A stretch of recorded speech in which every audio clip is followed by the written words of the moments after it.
What's up, guys? Rick here with another episode of Strategy Saturday. This is a series in which I try to tackle larger topics in the world of golf, fantasy golf, golf betting, just so that they can live a little bit longer. We can just do some general strategy as opposed to just the tournament preview, the DFS preview, one and done stuff. These should be able to last a lot longer. And if you like these, do me a favor. Hit the like button. It certainly goes a long way. That's really all I ask out of you. And today we tackle one of the things that you hear me talk about all the time, and you'll hear others talk about all the time. And it is about putting being volatile.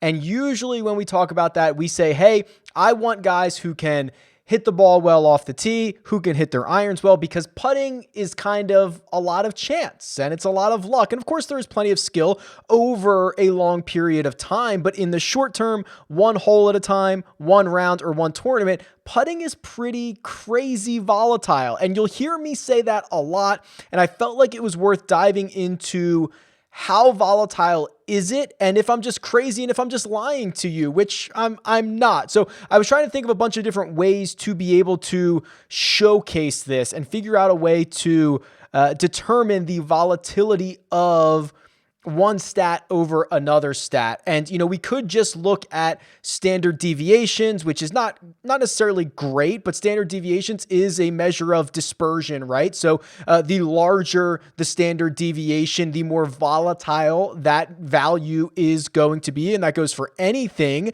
and especially here in the world of golf. So let me start there with some of the standard deviation stuff, and then we'll get into hopefully what I think is a pretty good visual of putting being very volatile. So I hope you guys can see this all right. This is a chart that I just kind of whipped up real quick. I just built a little visualization. And what I've done is I've gone back essentially, it's almost the last 2 seasons. It's mostly since the restart actually.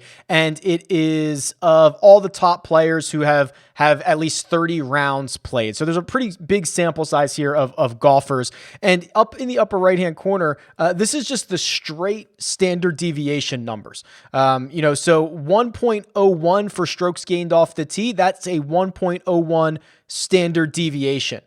For strokes gained approach, it's 1.59. For around the green, it's 1.11. And for putting, it's 1.7. What does that mean? It means at a very basic level, putting with a 1.7 standard deviation is the most volatile of stats in both directions, good and bad. And it would mean that strokes gained off the tee is the most consistent, the least noisy at 1.01, meaning there's not a lot of dispersion from the maximum to the minimum, round over round, event over event. So that is a very basic way to look at this. What I wanted to do is I wanted to create a visualization for those that are kind of visual learners. And I have this scatter plot down here essentially. And what it's doing is it's showing every single round for each player based on their strokes gained putting. So if I click on a specific player like Sung Jae Im, you can see these are pretty crazy results round over round.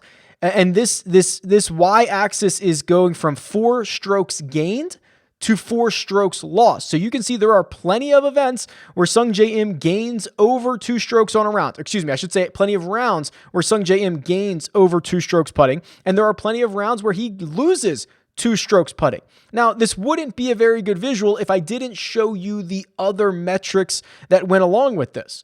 So let's look into strokes gained off the tee. I'm just going to add that visualization in.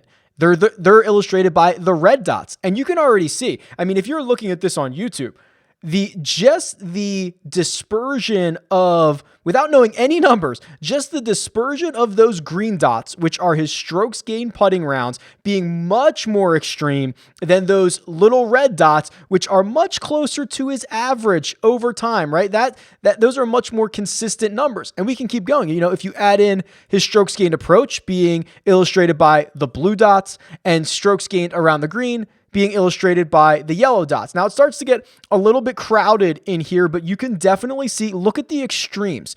The extremes for Sungjae Im specifically lie in strokes gained approach and strokes gained putting. So there is one round in Sungjae Im's last 66 that he has gained over 4 strokes on approach. He has gained over 4 strokes putting twice. He has also, just look at how many times he has lost 2 strokes putting. 1, 2, 3, 4, 5, 6 times. He has lost on approach the same amount 3 times. He has never lost off the tee that much, and he has lost around the green twice. 2 strokes. So hopefully if you pause the video, maybe you look at this and just kind of follow the different colors here to kind of see a visualization. And I picked Sungjae Im because he has a ton of rounds, but maybe we can look at somebody else. Let's look at Brendan Todd. Well, Brendan Todd, he's a notoriously good putter. So does that mean that he is only going to have positive putting rounds? And the answer is kind of. He has a lot of those, right? This green dotted line, and actually each one of these dotted lines is each golfer's average. So for Brendan Todd, he's a very, very good putter. He gains nearly a stroke per round on the putting greens. And you can see even he has rounds where he's going to lose 2.5 strokes on the putting greens. Now he loses a lot more often with his approach game, but you can see there is still a very wide dispersion of putting rounds from one of the best putters on the face of the earth. And if you're seeing that from Brendan Todd, you are certainly going to see it from other guys. I mean, Emiliano Grillo, notoriously poor putter. He has rounds where he gains 2 strokes putting pretty frequently. It really is crazy when you start looking at it like this. And maybe maybe I can make this a little less noisy here because around the green doesn't move all that much. Off the tee for Emiliano isn't that, but like, look at this. He is more volatile with his putter in both directions than basically any other stat category. And I want to keep going here because I know, as I always say, these guys are not created equal. Let's find some more examples. Let's go look at who would be Victor Hovland, who is widely considered, a stud, right? Let's look at his results. Okay. The best strokes gained approach round that Hovland had was a little over 4 strokes gained. But if you look over 2, so the amount of times he has gained 2 with his putter is approximately 1, 2, 3, 4, 5, 6, 7 times. He's done it 3 times with his irons. And then look at the bottom. The amount of times he's lost 2 strokes in a single round with the putter, 1, 2, 3, 4, 5, 6, 7, 8 times, and he has lost on approach the same amount, 1, 2, 3, and almost 4 times. I mean, almost to a man, you can just kind of see how different the putting is. And I wonder if I can find a stud here.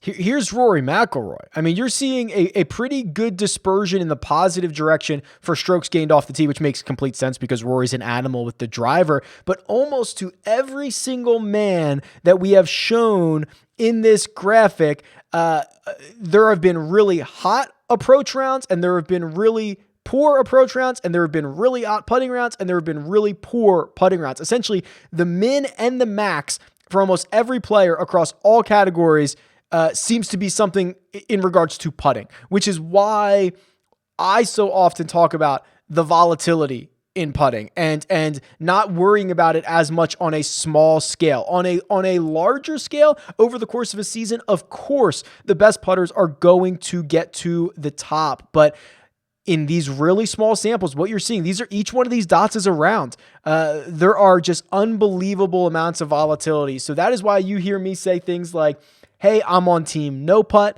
Don't worry about putting. Just give me ball strikers. Hope they can find 4 hot rounds. Like, that's what I'm talking about. And, maybe this wasn't a great demonstration. I think it was okay. I think it got the point home. There is a lot of volatility here. So that's why I subscribe to that. And I hope that you guys do as well. And this is certainly a topic that we can go deeper into in the future, but I thought that was a really nice visual into, why I so often say the things that I do. So let me know what you think about that. Tweet me at RickRunGood. Leave a comment below. Best of luck, and I'll talk to you guys soon.